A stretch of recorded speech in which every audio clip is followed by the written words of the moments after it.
a session on the extended business model canvas, a tool where I think it's something to help to extend business agility. So first, I would like to share some background on my personal background so that you can arrange it where I'm coming from and understand what my paradigms are. So I started as a research assistant, and I was a heavy quant, just looking into numbers and trying to solve NP-hard problems. So first aggressive pivot was then get into the role of the product manager. I was building, actually together with Mark, large financial web portals in market information systems. That was my full time, because I was thinking there is a link between correlation and causality, but it was a fun time. So from the product manager, there was a time that I would like to classify as mostly subject matter expert. From team agility, where I captured that agility is the only tool to live in the world between highly regulated environments and markets, where the product manager has always a plan, and as soon as the plan hits the reality, the plan goes belly up. From then on, I moved into the consultancy business, where I'm applying agile concepts in the context of digital transformation, so scaling agility through the larger organization. And let's see where the next pivot will bring me to. So those are my big pivots in my past, where I'm relying on the information that I would like to share. So actually, this is intended as kind of a workshop. So let's start with our working agreement.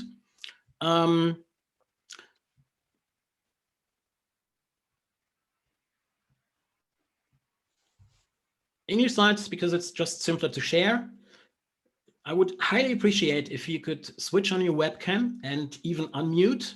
It's easier to just interrupt. And I highly encourage and invite you to interrupt, to think loud, to give feedback, and to connect with other people, because the more we connect in this session, the more we all will get out of this. And please assume positive intent from everybody. Enjoy the session and take out something. Tool switch. So I would like to invite you to a just brief Menti questionnaire, just 3 questions. Here's a Menti code. And I would allow us just a brief minute. It should start now. I would like to understand, how familiar are you with a regular business model canvas? How familiar are you with value streams and value stream analysis? And is this the first, second, fifth, whatever virtual conference that you're attending right now?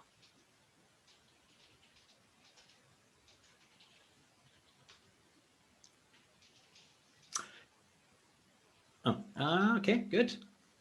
So I see we are just in the middle. I will share the picture later on. That was Siri. We have 10. It's a mixture. It's normal distribution. Some are familiar, some are not familiar at all with the business model canvas, and that's what we intend to give a background for everybody. So first, a little known fact about my employer, CGI, because it's not so well known. Actually, it was the first global transformation partner for Scaled Agile Inc. And that's probably due to the fact that we've been in quite some long, real complex, real huge digital transformations. And I think the tricky way, or the good way to get through it, was to take SAFe, a scaling framework, as a tool, but to take a careful look on how to apply it and to adapt it to the needs. And that's exactly where we want to get into this right now. So let's face the fact, very few enterprise-wide transformations are going well. The first reason is obvious. You don't want to talk about it because it's not going well. The more interesting reason is when it's going well, they realize it's a huge advantage. So the secrets of this sauce are hidden. And exactly that's what I would like to share with you guys.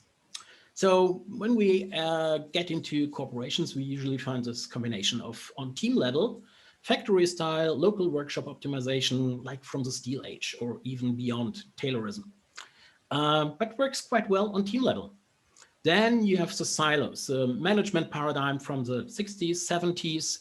We call it the frozen middle layer, but there you have the system masters, as I would like to call them, and they run the huge organization. Then on top, you have the shiny ice caking, daily stand-ups, because everybody is agile today, and jira is everywhere. I hate this tool, and tablets. So it's all digital today. And then there is this ivory tower of digital or agile theater in ivory silos that is not really connected to the overall corporation. So agility on team level, done. Availability of scaling frameworks, done. In my daily work, I'm facing 3 major impediments where I think those are major contributors to the secret sauce. So it's a broken CI/CD pipeline, and I'm not talking about the tool aspect. I'm talking about more agile product management, my background from the past, you remember. Where we are talking today about is the connection between the portfolio and the vision and the team level, because without this, you will not be able to scale a train or whatever construct you're trying to roll out in a corporation. So we are looking for how to bridge this gap, how to bring the glue people together, how to connect vision, and how to connect the good ideas from the teams back into the portfolio management to get this into the vision, because there are quite often fantastic ideas that are not executed.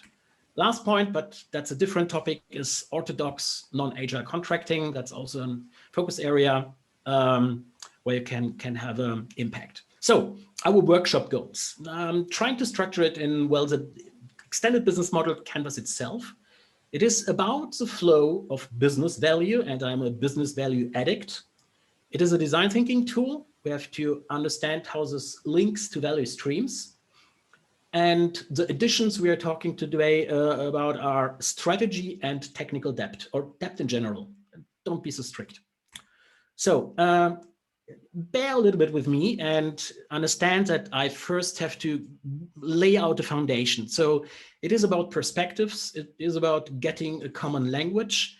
And I want to get you into at least the double loop learning, perhaps even the multi-loop learning, so that you can really take more out of it.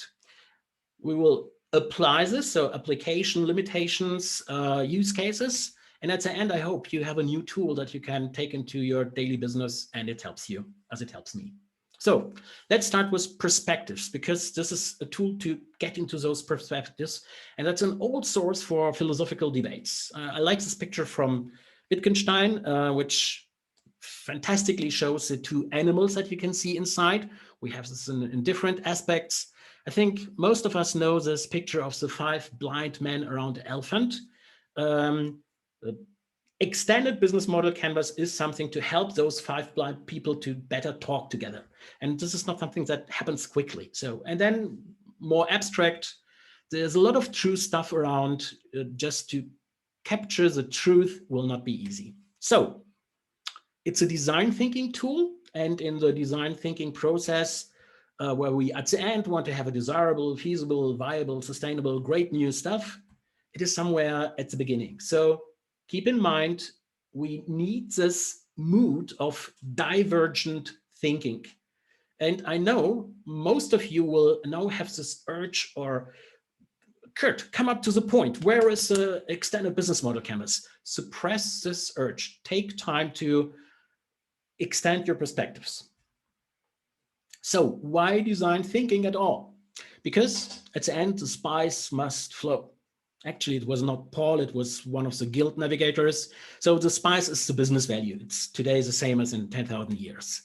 And to get a capture, to get a grip on this flow, I think Porter's value chain was the first structured approach towards it.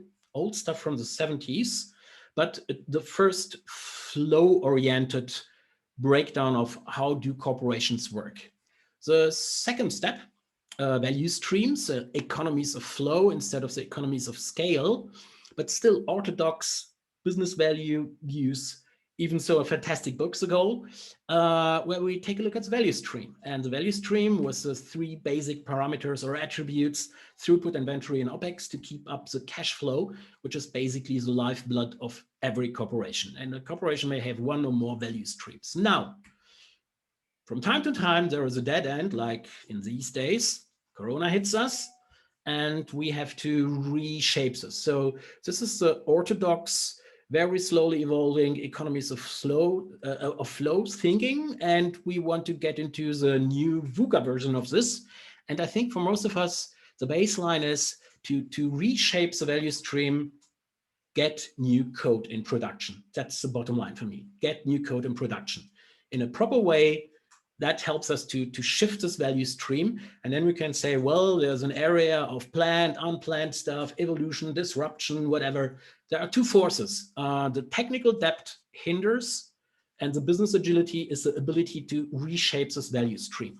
So to reshape it, we first have to understand it. And it's so spread out that we need to get those 5 blind men around the elephant. So business model canvas is actually a great tool for value stream analysis. First, let's start with, it's not just read it from the left to the right, where you push something through the value stream, because it's actually pulled from the client backwards. We need this client as the initial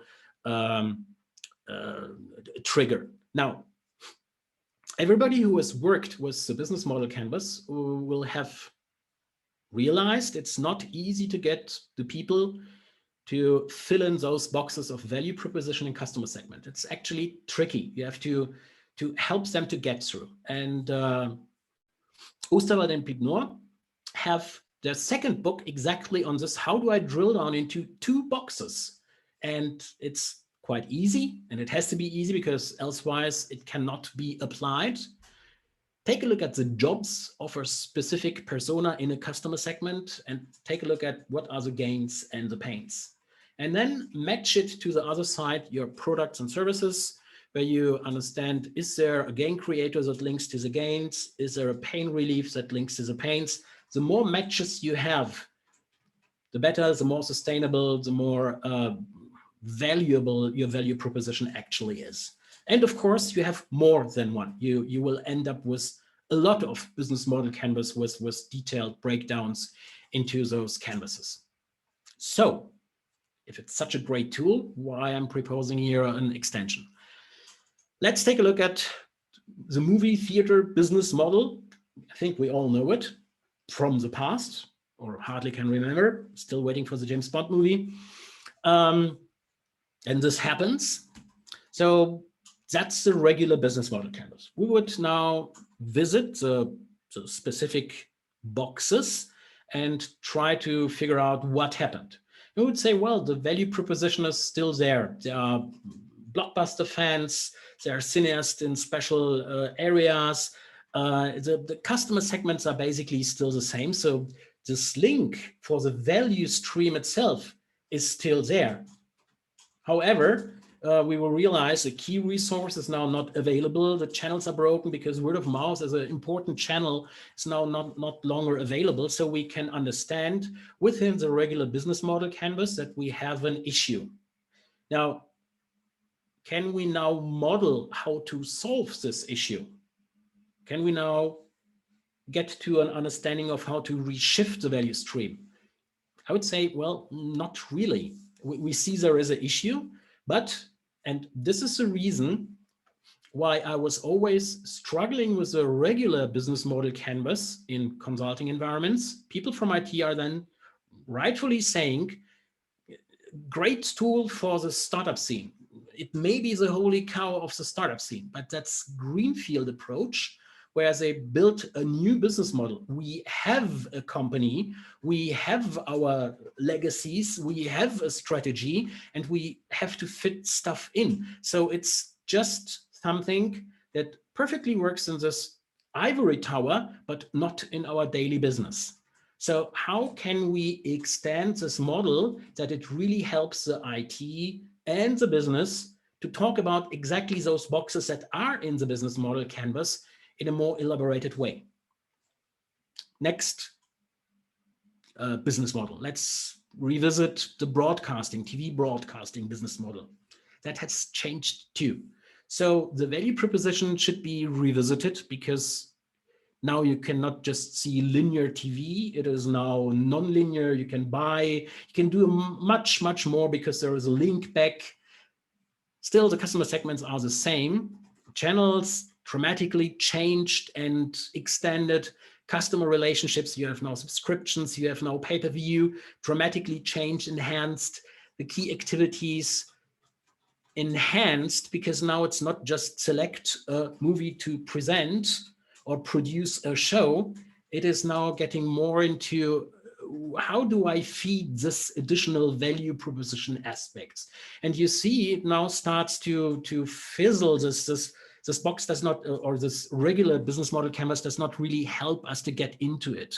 Key partners have changed, because we have now new technology inside there, and the cost structure, like, I mean, in TV today, when you're streaming, an essential part of the cost structure is the encoding, which is not, I can tell it from client case, which is not really visible in all their models, because it evolved without tracking it from, well, we have some IT guys and they do stuff. But the impact of this cost structure change is hard to make it visible. So, and you're missing key resources, you're missing developers at a level that are able to compete with companies like Netflix, because that's at the end what everybody is trying to do. So again, if we're now linking value streams to business models, we realize in the value streams, there are complex system components, the systems that we built, the CODA, the customer relationship management systems, all the stuff where we build software for it or bring code into production. And because they are so complex, there is a value stream that feeds into those value streams for themselves. And therefore we decide distinguish between the value stream and the development value stream. Most of us are, I think, in the development value stream. And we have to understand that this is something that drives the evolution of those systems, whether the value stream itself or the business model canvas is how value is produced at one single point in time. So therefore, there is this mismatch in communication between IT and business that we try to get to bridge. So you see now the extended business model in the middle, or the business model canvas. You see that the value creation at a single point of time is explained. You can stress test it. You can see how robust or how resilient a business model is. But where we are engaged in with our IT departments, with the agile teams, the cross-functional teams, is where we are working on the evolution of value, business agility. So let's extend it. We take the business model canvas and add a box, contribution to strategy.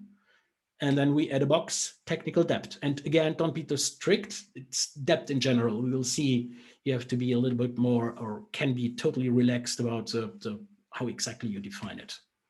So next tool switch. I would like to invite you to take a look at the Miro board that, yeah, thank you very much, that I would like to share with you. Kurt? Yeah. I missed the first minute. So are we allowed to ask questions right now? Or shall we wait? Please. Okay. I was wondering, very interesting so far. Thanks a lot.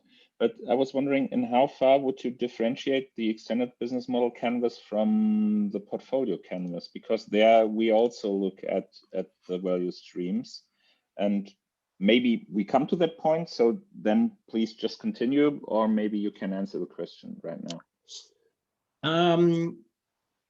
I think it is the portfolio canvas is getting quite close to half of the extended business model canvas, because it has this link to the strategy.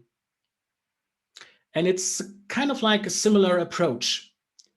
Now, as you're coming from the safe world, if you're referring to the portfolio canvas, what I'm still missing there is artifacts to help to implement this relentless improvement and to feedback from the teams into the portfolio level. So try to follow and then restate the question if it's still open there. I hope to exactly explain this one. So in the Miro board that I'm happy to share with you, so connect with me and you'll get the template for it. This is what I'm using in a workshop where I'm working with this. So you have your check-in area, you have an agenda that should outline around 4 hours to introduce this topic with some examples. Then you get into the business model canvas itself. You explain how to in which order, and you do this for the value proposition also. And then you end up at the first day with the extended business model canvas itself was an example. Then it needs some rest. The people need to devour it, to process it. And on the next day or the next half day, you can then start to really work on this with this. And then what you basically use is this huge canvas. So that's a background material. And that was the tool switch to show you what you can use or develop it even further. I would like to see how. So that's exactly what we're trying to do, Sebastian. We link the portfolio to the program, to reality, to the expectation, and then link it back. And that's a kind of like extension. So we're talking about strategy. And we all know business guys love to talk about strategy in a highly martial way. And yeah, I'm defining 10% growth, and that's not a strategy. And especially the strategists from military are very humble on when the plan hits reality, what happens with the plan and how to cope with this issue. And if we take a look at the Asian culture, how they treat this in a more cooperative way, even so between competitors, Google, Keiretsu, and you will see there are other perspectives or even paradigms. One second, please. Please, yes. So for me, strategy, highly simplified, can come from 2 directions. You can have a visionary leader, and this is really the change coalition towards a desirable future. Be pulled towards a direction in the future because you want to be there for a certain reason. You have a reason to get there, and you have some people who can explain this reason, and you're willing to follow. And I was not using the Steve Jobs picture here. I think this one is nicer.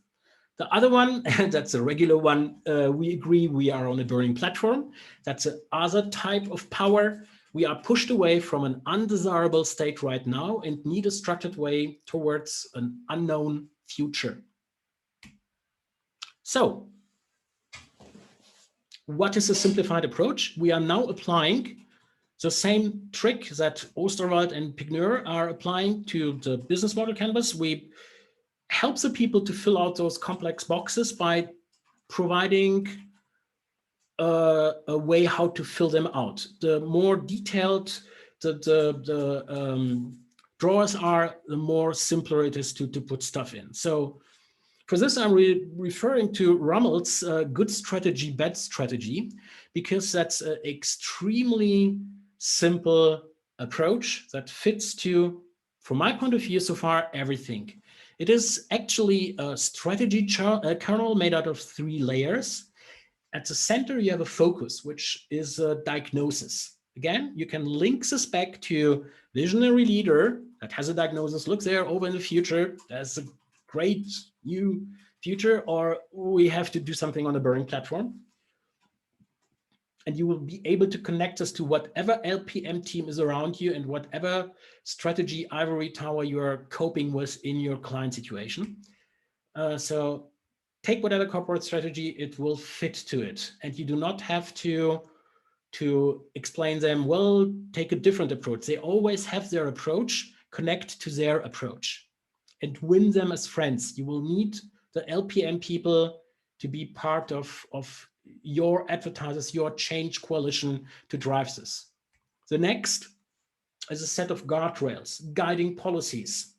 So what's Kurt talking about here? We all know those. Those are the principles, and you will have corporate principles. You will have the principles from the frameworks. It's a perfect fit that you can connect to and say, well, look, it's a good fit. We're talking about the same thing. It's the same language. You can connect by showing how close you actually are and bring together those bridging people, the glue people, and establish a common language. And the outer layer is a set of coherent actions, the initiatives. And where are they? Simply the epics and the features that you will see in the roadmaps, in the portfolios, in the Jira sprint backlogs. So they are already there. You see, you can connect strategy in a very concrete, precise way to what is visible at the client side. You will be able to link a specific epic to a specific diagnosis and show, yeah, that's exactly the reason why it works or why it's not working. And so my statement, hypothesis, and so far it worked. It connects whatever strategic planning silo you will find there. It will connect to the orthodox methodology ivory tower. They will be your friends, as well as the program and portfolio management, because it fits into what is there. So that was on strategy, the box on the top. Now let's take a look on how we expand the box on the bottom, the technical depth. Again, depth more in general, put in more stuff, not just too technical stuff. The more non-technical it gets, the more interesting it actually gets.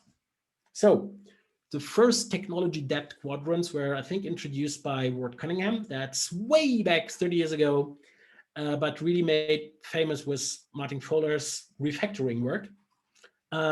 Still 20 years back.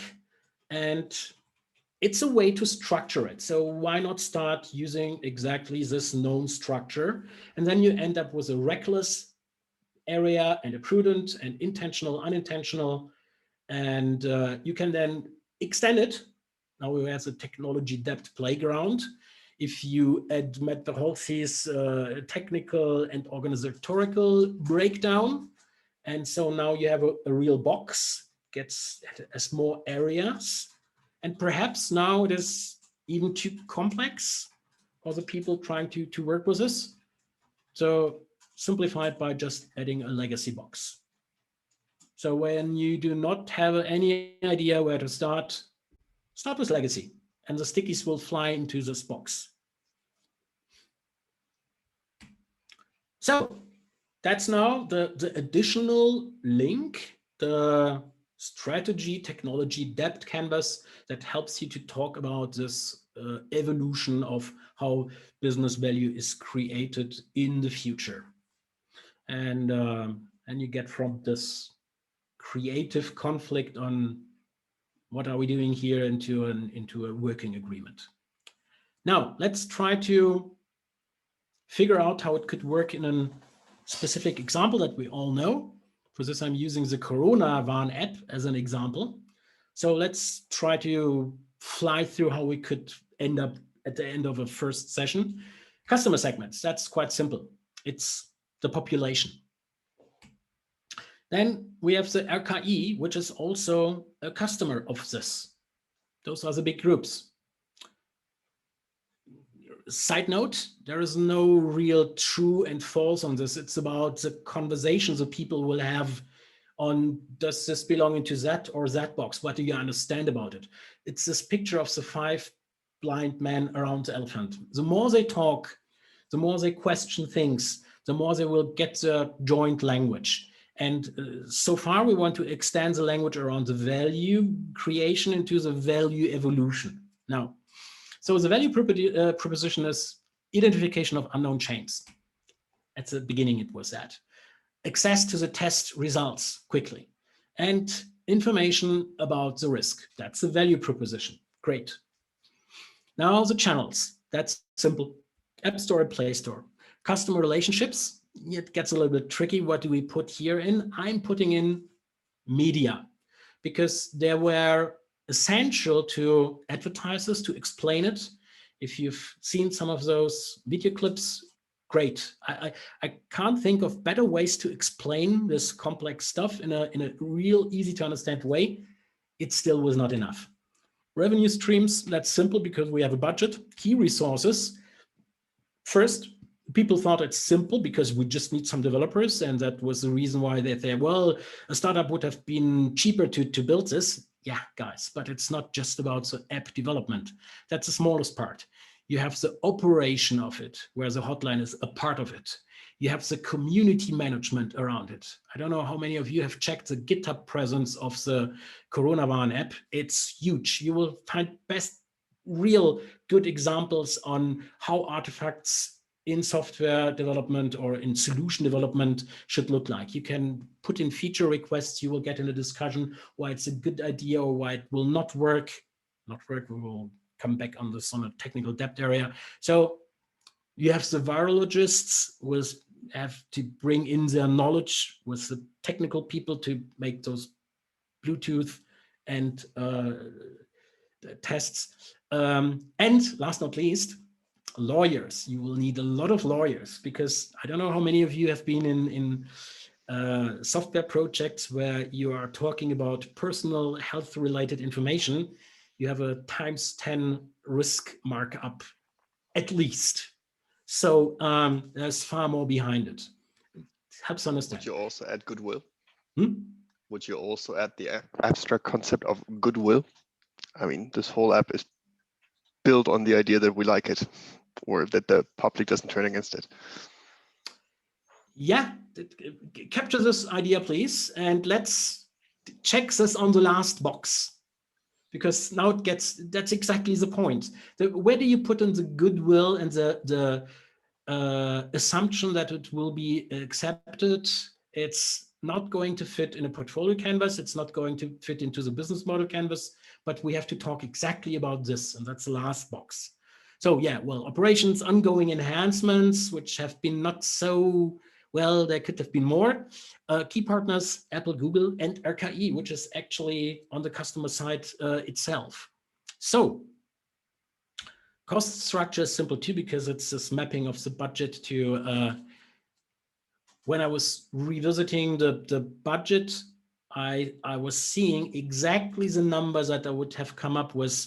What's the cost of a train? So it's basically a train that they have financed for a year. And that's what the costs are. Now, contribution to strategy. That's the simple part, because the strategy is, and that's a diagnosis, remember, reduce further spreading. Easy. We have to keep clean and keep up a certain distance. That's easy. We need a test strategy to identify. We have those 1.5 meter tapes everywhere now, masks, tests, and vaccines now even. So you see, it is not so complicated to fill up this contribution to strategy with stuff. It will now then later on be perhaps interesting to distinguish where exactly in this layer you can position them. And now the technical depth. Now, what do you think? Is there any technical depth at all? I mean, it's a greenfield approach. Why do I need the technical depth box to discuss a newly built application that's absolutely new?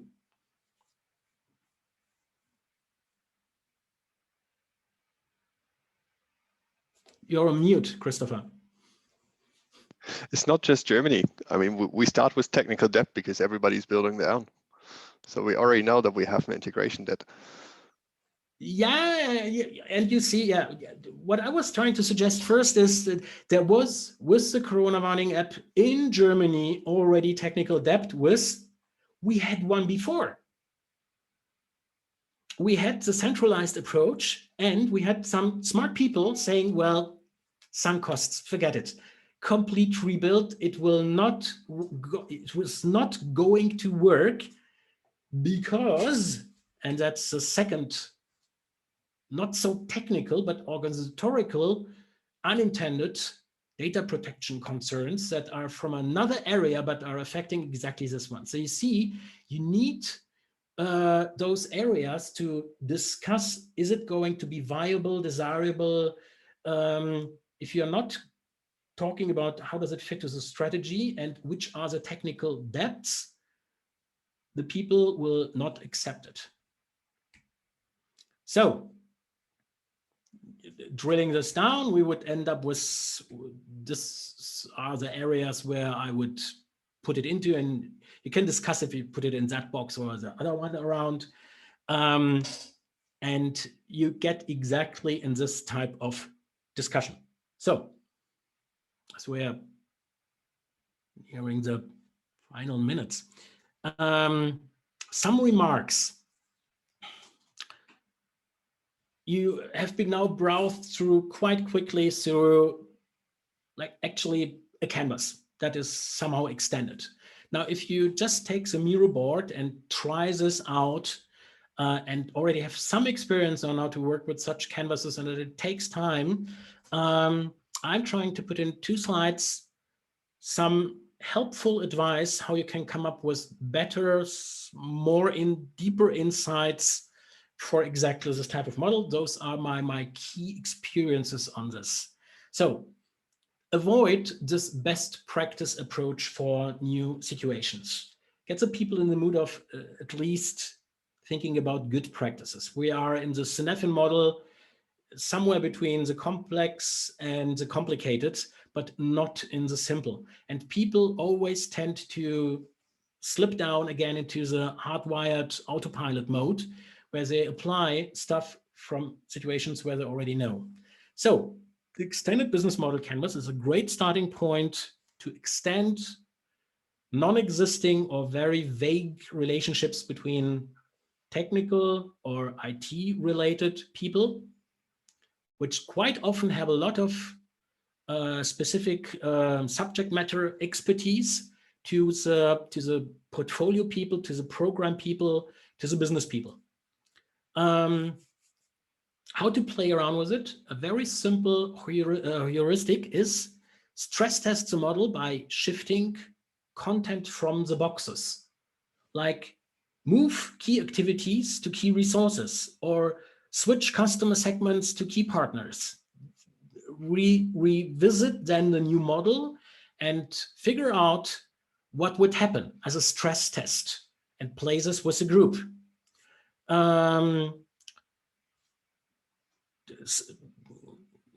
Cross out one box and see what happens with the whole model. After you spend some time on those boxes or on those models and canvases, explore or take a deeper look at areas that are very full or very empty. And again, allow some time. Those are areas where you potentially come up with the most interesting insights, the empty boxes. Just question why you don't have key resources, and then you figure out that's the issue. They have key resources, but there is a lot of stuff that is in the technical depth or not connecting to the strategy because they've not put in the key resources because there is a mismatch. As an example, encoding stuff in the TV business that is crucial to the strategy and years old. So, and every time avoid the urge to come up with a quick solution. It takes hours for a cycle through those boxes. For the strategy technology depth canvas, avoid to start with strategy box filled out by the LP, by the lean portfolio management or by the program guys or by the business people. Let the IT start. Let them restate how they see the strategy, show the then to the other, and they would say, and that's okay, but actually we have to explain what we meant with our strategy. Connect it. And then you have exactly this discussion. And try it exactly the other way around for technical depth.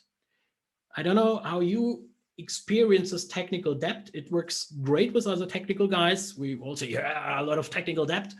As soon as you're speaking with high-level business owners with some budget, use this word and they will shut up will completely block the conversation, because it's what they experienced as, this is what my technical guys come up to explain why I will not get it. So let them fill out the technical depth at the beginning, and then it's the same connection. Now, you may say, actually, it's really complicated to get into this technical depth box with those weird breakdowns Curtis showing, and it's even more weird looking on the Miro board. I don't know what to put in. You have plenty of resources. Take a look at your retro boards. The stuff that teams are entering or getting out as an insight during their retros is exactly, or is with high probability, best candidate for those technology or depth in general canvas. There's a lot of stuff like, well, we don't like peer programming because we don't like it. So then you revisit this and see, yeah, well, they don't like it because it's a measurement. Then you drill down into, oh, well, they introduced OKRs as a great strategy, but then use it to measure personal performance, and are then surprised that the agile idea is dead. And so you identify an unintentional organizational debt with OKRs as a personal measure that disables the possibility to implement peer programming. And so you come up, and it's extracted from those retro boards. Run at least 2 cycles, so you will not be able to, don't plan for it. You have to revisit it at least 2 times.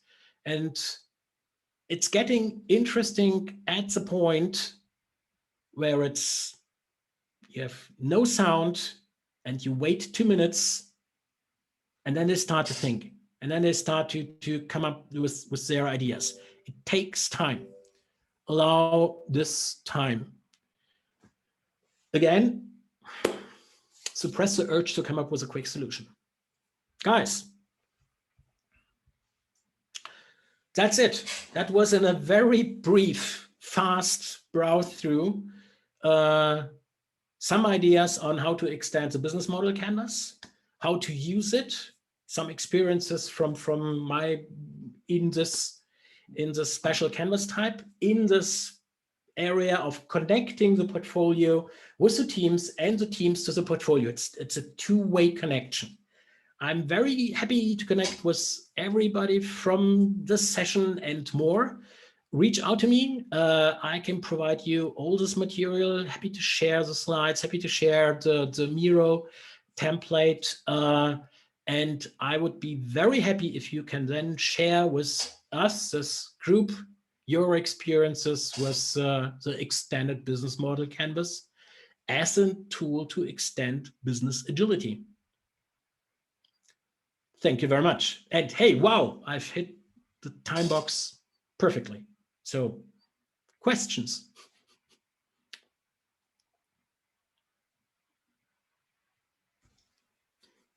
It might surprise you, but I have a question which is not directly related to the extended business model canvas. So maybe we put that on hold until the other questions are answered.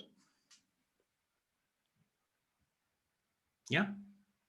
Or maybe I just asked it, but because nobody else asked. But I was interested right at the beginning. You mentioned that you hate Jira, and I was wondering why. Because you seem to be a very, very well structured and planned person.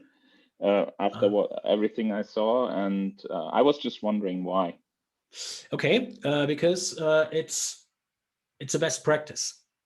When I'm getting into a new client situation, I see a Jira setup, and I'm trying to understand, is there a reason for the setup, and how is the setup evolving? And then I realize that people are not trained into understanding how to really utilize it, not just use it, utilize it, get value out of it, how you can extend it, how you can, and so it deteriorates to a very, very basic residuum and not what it could be. That's so, yeah. Yeah, so you have the phases, nobody's questioning the phases. You have the plethora of different working states, which are doublings or triplings or even more. There is no order inside it.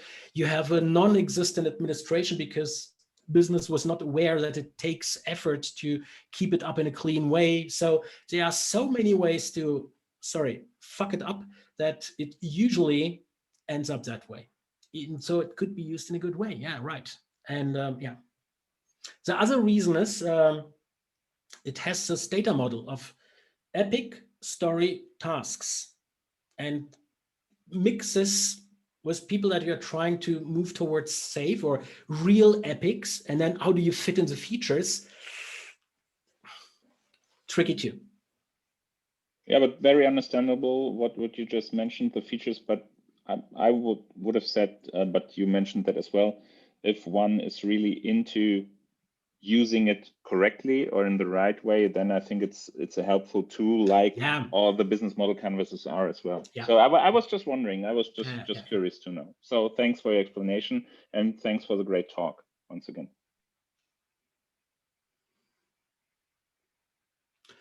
Guys, no questions. No, you answered everything already.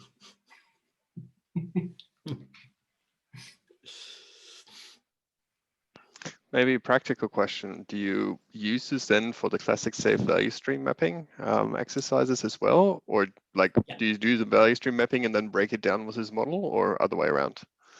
The value stream mapping is a very tricky part in the transformation.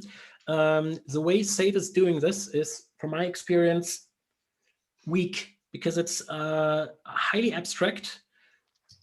I'll give you guarantees that if you take the standard value, value stream identification course setup, you will lose 90% of the people because it's too abstract. You come up with those two examples and they will always say, that's not our business. We are not making loans. We're not in this type of business. And so you need a lot of canvases, and that's exactly what we do. We have a lot of canvases to identify what are the projects that they are currently talking about. And then you bridge the gap. Well, couldn't this be the financing for the value stream?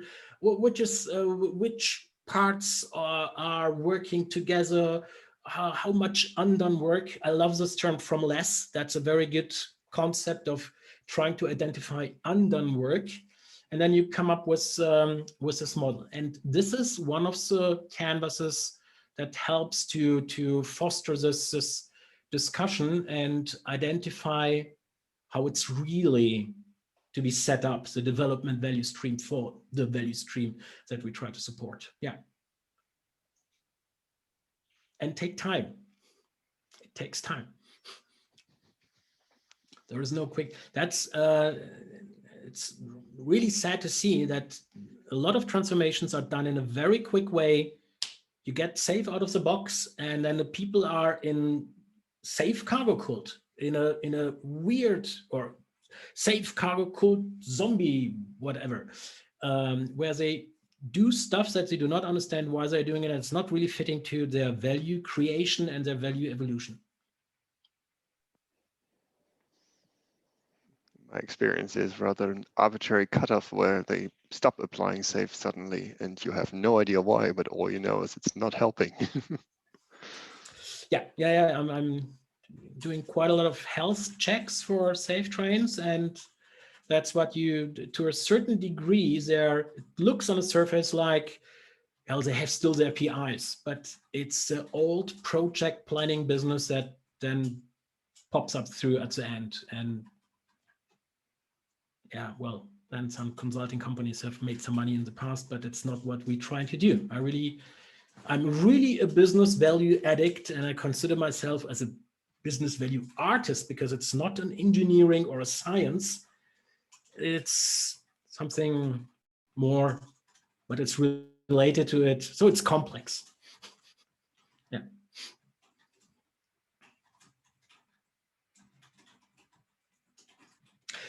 So it's, I think it's the question and answers is, I assume, until 3 o'clock, so I'm still here.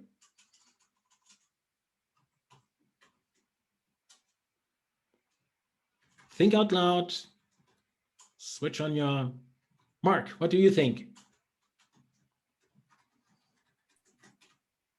I like the model. I like your extension of the model because there are quite some aspects that get forgotten in many top-level discussions because, yeah, as you said, it's the IT, it's the software guys dealing with those questions. So leave me alone from the top-level perspective with all those technical stuff and all the other things.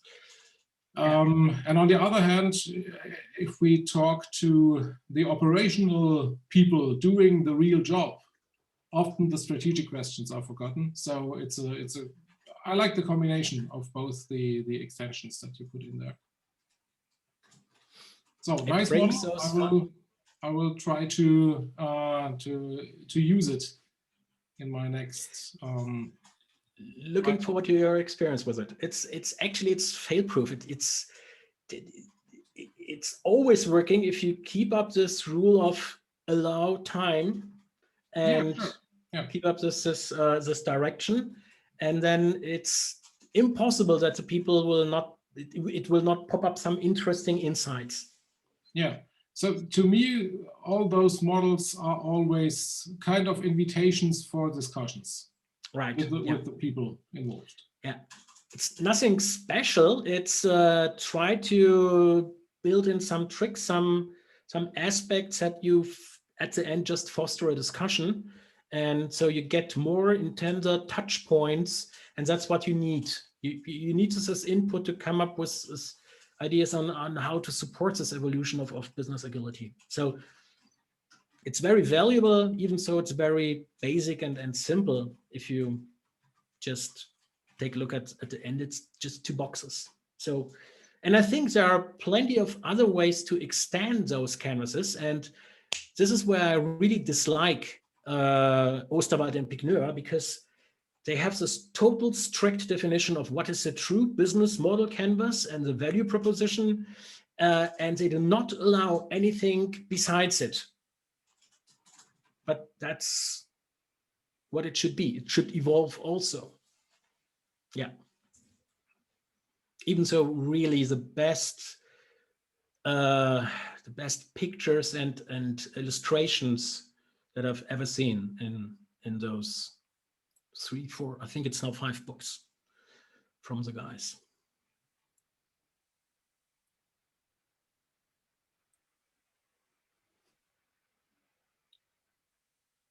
All right. So yeah. I have to say goodbye. I need to leave to the next session. Thanks a lot to meet you, Mark, for all the information, and hope to see you soon somewhere in reality. In reality. Yeah. Thank you all. Bye. Yeah. Bye. Enjoy the object-oriented programming. Bye, guys.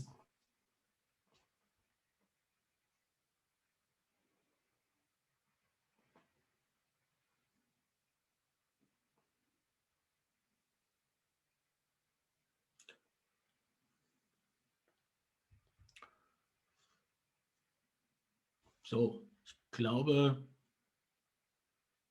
du kannst jetzt auf Stopp drücken.